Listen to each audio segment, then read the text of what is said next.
اعوذ باللہ من الشیطان الرجیم بسم اللہ الرحمن الرحیم نحمدہ ونصلی علی رسولہ الکریم۔ انتہائی قابل احترام سامعین و حاضرین، مجھ سے اچھے لوگوں، السلام علیکم ورحمۃ اللہ وبرکاتہ۔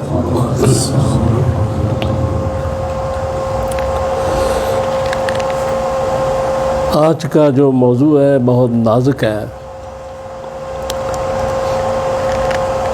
بدعت کیا چیز ہے؟ بدعت کیا چیز ہے؟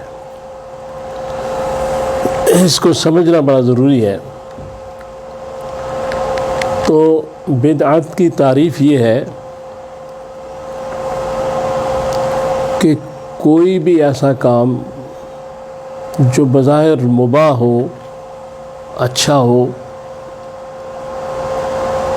لیکن اس کو لازمی قرار دے کر دین کا حصہ بنا دیا جائے تو اچھا کام بھی بدعت ہو جاتا ہے، کیونکہ رسول اللہ صلی اللہ تعالیٰ علیہ وسلم نے اگر ایسا نہیں کیا تو وہ کام اس لسٹ میں نہیں آ سکتا۔ لیکن اگر اس اچھے کام کو ایک نفل کے طور پہ کیا جائے، اس کو لازمی قرار نہ دیا جائے تو ٹھیک ہے۔ اب یہ ہے کہ حضور سرور کائنات صلی اللہ تعالیٰ علیہ وسلم کی ایک حدیث پاک ہے۔ آپ فرماتے ہیں کہ ساری کائنات میں جو بہترین اور اعلیٰ اور سب سے اچھا کلام جو اس کائنات میں آیا وہ قرآن پاک ہے، اللہ کی کتاب ہے۔ اور پھر اس کے بعد آپ نے ارشاد فرمایا کہ سب سے بہترین طریقہ زندگی گزارنے کا بڑا اعلیٰ احسن صحیح طریقہ وہ محمد رسول اللہ صلی اللہ علیہ وآلہ وسلم کا ہے۔ تو اس میں یہ حضور خود فرما رہے ہیں حدیث پاک میں کہ کلام جو ہے اللہ کا، اور باقی جو طریقہ ہے وہ محمد رسول اللہ صلی اللہ علیہ وسلم۔ یہ حضور خود اپنا نام اس طرح حدیث میں۔ تو اب اس کے بعد اعلیٰ کلام بھی جب فرما دیا گیا اور اعلیٰ طریقہ زندگی بھی فرما دیا گیا، تو اس کلام کی جتنی تشریحات رسول اللہ صلی اللہ علیہ وسلم نے اپنے طرز عمل سے صحابہ کو بتا دی، جس کو سنت کہا جاتا ہے۔ اب چیز یہ ہے کہ یہ بدعت کیا چیز ہے، کہ وہ یہ ہے کہ مثلاً ایصال ثواب کے لیے قرآن خوانی ہوتی ہے۔ جب کوئی شخص دنیا سے چلا جائے، ویسے بھی ہونی چاہیے، لیکن عام طور پہ اللہ تو اسی وقت زیادہ یاد آتا ہے، تو اس میں بعض لوگ یہ سمجھتے ہیں کہ تیسرے دن ہی جو ختم ہے ایصال ثواب کا، وہ کرانا لازمی اور ضروری ہے۔ 10 دن بعد یا 40 دن بعد اس کو لازمی اور ضروری سمجھا جاتا ہے، بعض لوگ یہ سمجھتے ہیں۔ لیکن اگر یہ جو ایصال ثواب ہے یہ دوسرے دن کر لیا جائے، تیسرے دن کر لیا جائے، چھٹے دن کر لیا جائے، اسی دن کر لیا جائے، 10 دن بعد کر لیا جائے، 40 دن بعد کر لیا جائے،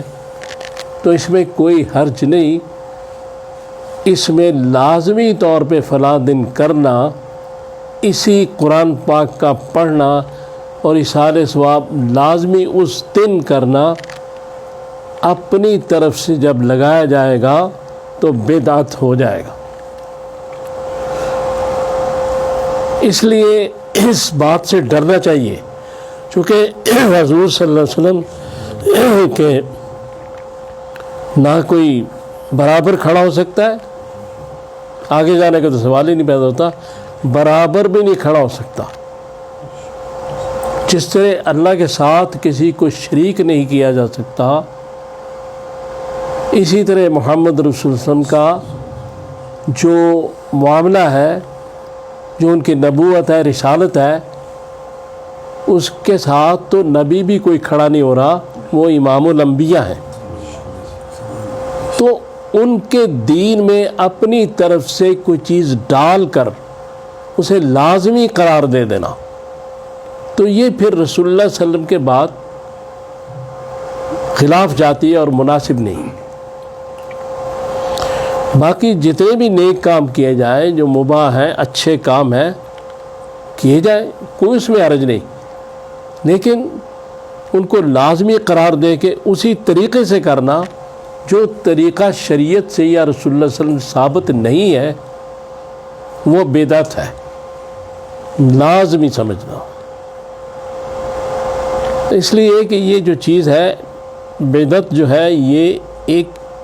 علماء اور مفسرین یہ کہتے ہیں کہ اعتقادی گمراہی ہے، یعنی عقیدے کی گمراہی، کہ جو شخص یہ کام کرتا ہے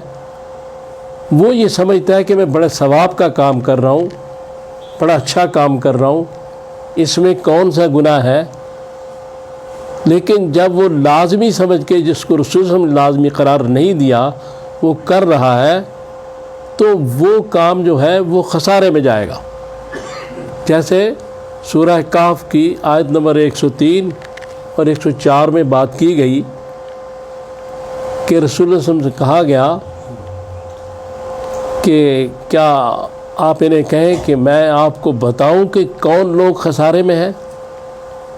تو اس کے بعد یہ ارشاد فرمایا گیا وہ لوگ خسارے میں ہیں کہ جو بعض کام ثواب سمجھ کے کر رہے ہیں، لیکن وہ شریعت اور سنت کے خلاف جا رہے ہیں، تو وہ سمجھتے ہیں ہم بڑا نیک اور بڑا اچھا کام کر رہے ہیں، یہ لوگ خسارے میں۔ چونکہ کام تو بظاہر وہ نیک ہی کر رہے ہیں، لیکن جب رسول ان کو نفل کہہ رہا ہے، وہ لازمی کہہ رہے ہیں، تو وہ جو کام ہے وہ خسارے کے، نقصان کے۔ اس لیے ان باتوں کو سمجھنا بڑا ضروری ہے، ان کو جاننا بڑا ضروری ہے، اور اس معاملے میں بڑی احتیاط کی ضرورت ہے۔ نہ کسی کو ایسے بدعتی کے فتویٰ لگایا جائے بغیر سمجھ بوجھ کے، اور نہ ان چیزوں کو اختیار کیا جائے کہ جو ایسی ہمارے رسم و رواج میں شامل ہو چکی ہے۔ دونوں طرف سے احتیاط بڑی ضروری ہے، فتوے دینا بھی مناسب بات نہیں، اور دوسری طرف ان چیزوں کو جو ہم نے رسم و رواج سمجھ کے اپنے دین میں داخل کر لیے ہیں اور پھر ان کو لازمی سمجھ رہے ہیں، ان سے بچنا بھی انتہائی ضروری ہے۔ کیونکہ ایک اور جگہ قرآن پاک میں سورہ فرقان کی آیت نمبر 23 میں یہ بات کی گئی کہ یہ ذرے جو ہوتے ہیں، جیسے کسی سوراخ سے روشنی کے ذرے کسی کمرے میں آتے ہیں کھڑکی سے، تو جو روشنی جو ہوتی ہے اس میں کچھ ذرے نظر آتے ہیں، ذرے اس روشنی میں، وہ جو پارٹیکل جو ذرے ہوتے ہیں ان کے بارے میں قرآن نے بات کی کہ جو لوگ ایسے عمل کرتے ہیں یہ ان ذروں کی طرح ہے کہ ان ذروں کو دیکھا تو جا سکتا ہے لیکن پکڑا نہیں جا سکتا، لہٰذا وہ جو اعمال ہیں وہ کیے تو جاتے ہیں لیکن وہ کسی اچھی جگہ جمع نہیں ہوتے، تو ان کو اس گرد و غبار سے تشبیہ دے کے تو قرآن نے کہا کہ یہ جو اعمال ہیں تمہارے، یہ ہم اس کو گرد و غبار کی طرح ہوا میں اڑا دیں گے۔ اس لیے یہ گزارش ہے جو میں بات کر رہا ہوں اور جو میں سمجھی ہے، جو مفسرین علماء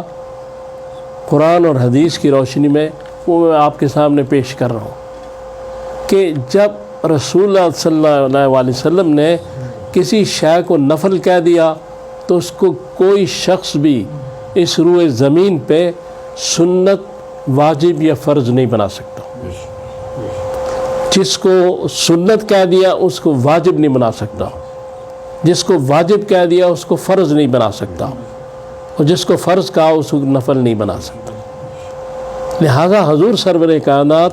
صلی اللہ تعالیٰ علیہ وسلم نے جب یہ بات فرمائی کہ بہترین کلام تو اللہ کا ہے، تو اللہ کے کلام کی ساری تشریح حضور صلی اللہ علیہ وسلم کے اعمال ہیں۔ تو دوسری طرف آپ نے کہا کہ بہترین طریقہ زندگی محمد رسول اللہ صلی اللہ علیہ وآلہ وسلم کا ہے، یعنی ارشادات وہاں ہیں اور اعمال وہاں ہیں۔ تو ان دونوں سے ہی ہم نے ہدایت حاصل کرنی ہے، ادھر ادھر بھٹکنے کی کوئی ضرورت نہیں، یہیں سے ہم ہدایت حاصل کر سکتے ہیں۔ تو کوئی کام بھی جو دین میں نیا شروع کیا جائے وہ اچھا کام ہو، اس میں کوئی حرج نہیں، لیکن اس کو نفل رہنے دیا جائے، نہ دین کا حصہ بنایا جائے اور نہ اس کو لازمی سمجھا جائے۔ تو اللہ تعالیٰ سے دعا کریں اللہ تعالیٰ مجھے اور آپ کو توفیق دے کہ میں نے جو باتیں کی ہم ان پہ عمل کر سکیں۔ صلی اللہ تعالیٰ علی خیر خلقی محمد وآلہ وصحبہ اجمعین برحمتک یا ارحم الراحمین۔